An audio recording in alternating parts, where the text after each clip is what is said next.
If I were to ask you which part of the HSK test are you most worried about, what would you say? I think most of you will say listening, 听力.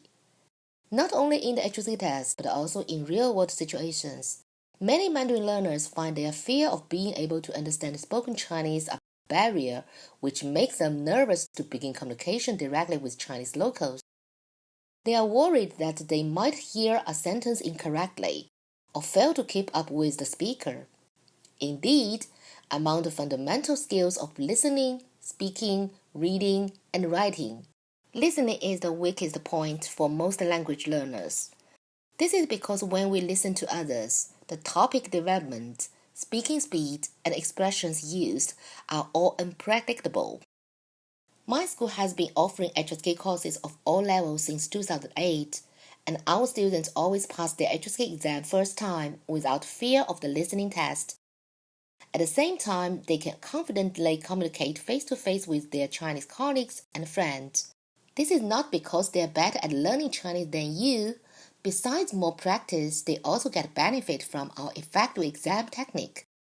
Today, I will explain how to tackle the HSK listening test smartly, so you too can confidently overcome the HSK listening test. Let's listen to a few HSK 1 listening questions together. I'm going to skip the multiple choice questions with picture answers for today, simply because these questions are relatively simple to answer with some practice. Today, we skip directly to the most challenging question type, where you have to listen to a short passage, then an associated question, and finally choose the correct answer from multiple options. I hope you won't pause or repeat the recording to make comprehension easier. Our focus is on finding the correct answers quickly. Let's start.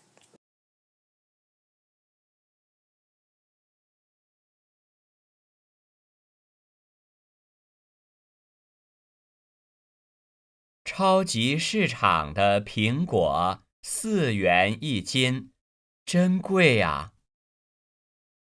超级市场的苹果怎么样？超级市场的苹果4元一斤，真贵呀！超级市场的苹果怎么样？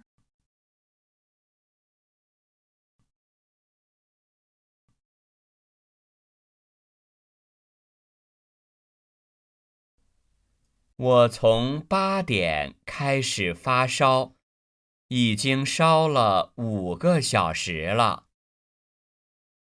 他已经发烧几个小时了？我从8点开始发烧，已经烧了5个小时了。他已经发烧几个小时了？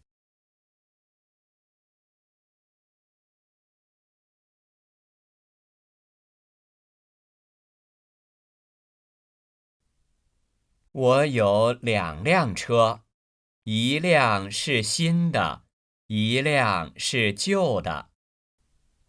他有几辆车？我有2辆车，一辆是新的，一辆是旧的。他有几辆车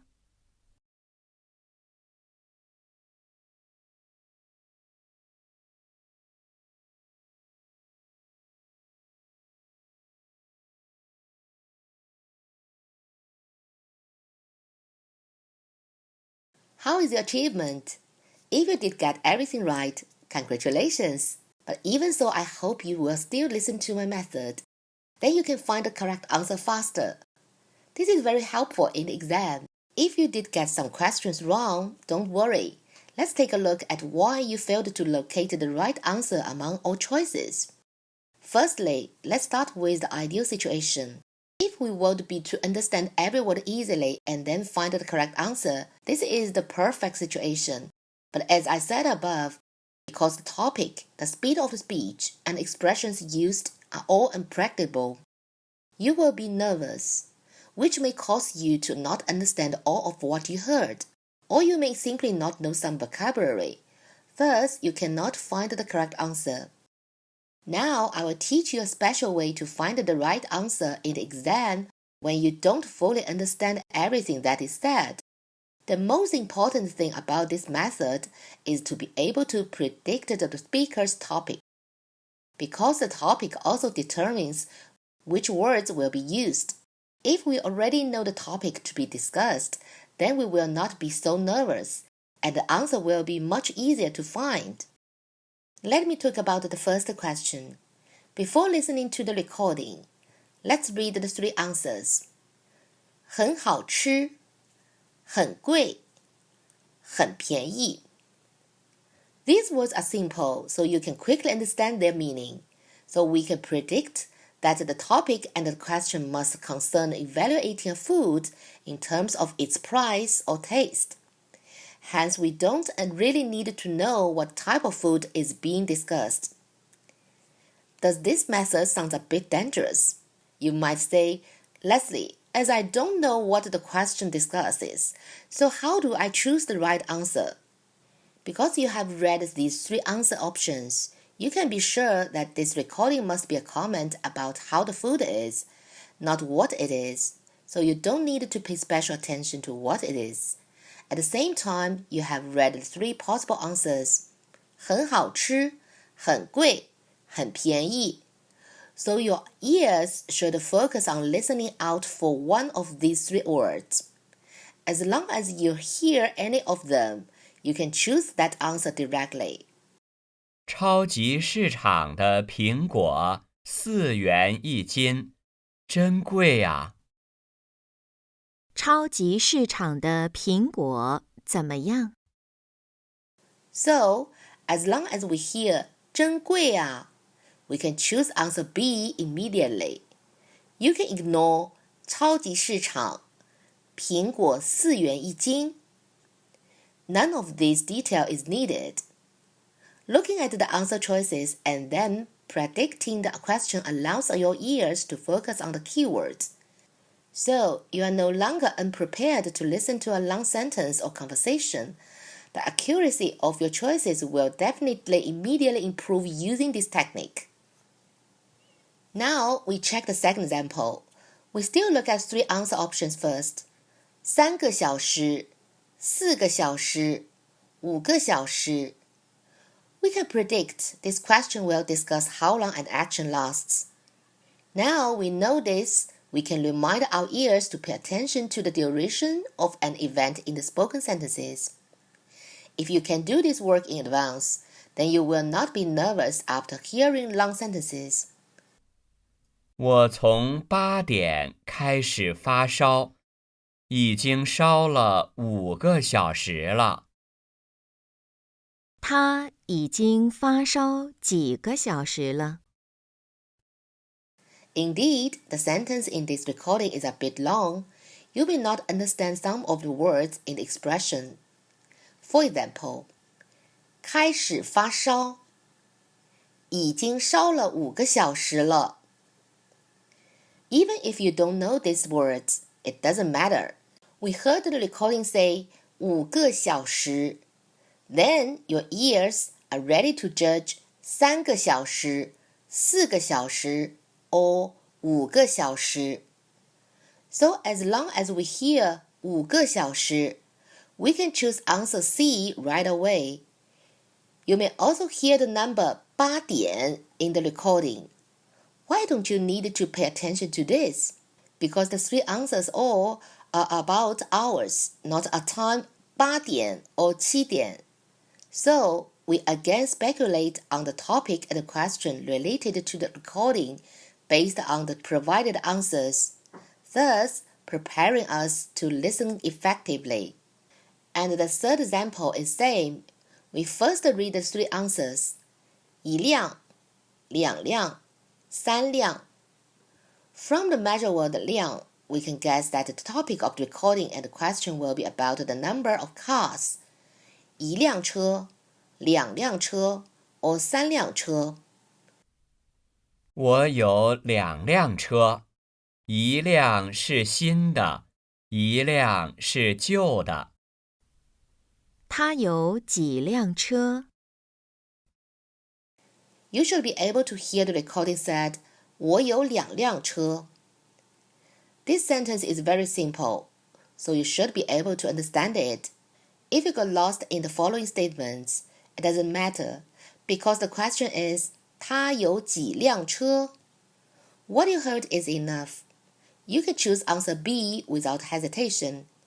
In addition, based on my more than 10 years of experience in teaching HSK courses, because this is HSK 1, numerical answers in the listening test generally do not need to be calculated, and the answer can be found directly in the spoken sentences. So, when you hear 2辆车, you can directly choose the answer 2辆. The questions are not in any way devious or designed to catch you out. Hence, this simple method is particularly effective. It really is so that when you hear one of the answers, you can always select it immediately and confidently.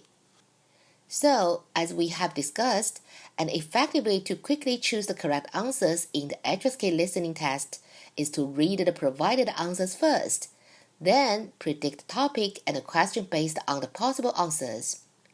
These predictions allowed you confidently figure out the possible keywords to listen out during the spoken sentences. If you question this method, you can take a look at part 1, 2, and 3 of the HSK 1 listening test. They all gave picture answers, and then let you listen to the recording and choose the answer. Each picture gives you a clear indication to predict the topic and helps you prepare to listen to the recording. This is the same method as mine, right? Today, I explained a special method to make all levels of the HSK listening test easy. It's a pretty simple method and you can practice yourself. The more you practice, the faster you can predict the topic and the question, so as to be more fully prepared to listen to keywords. The effectiveness of this method has been verified in my school. In our HSK exam courses for all levels, my colleagues and I first explained this method to students and then give them a lot of listening practice so that they can get familiar with HSK listening exam styles of questions and pacing. After sufficient practice, they can pass the HSK exam successfully and without stress. In the future, I will bring other levels of HSK listening test here. We continue to verify this method together. Finally, I want to stress that this method is only suitable for dealing with the HSK listening test. Clearly, that is different from everyday listening. I keep telling my students that we have to use different methods according to your listening goals. Successfully passing the exam requires not only hard work, but also smart exam technique.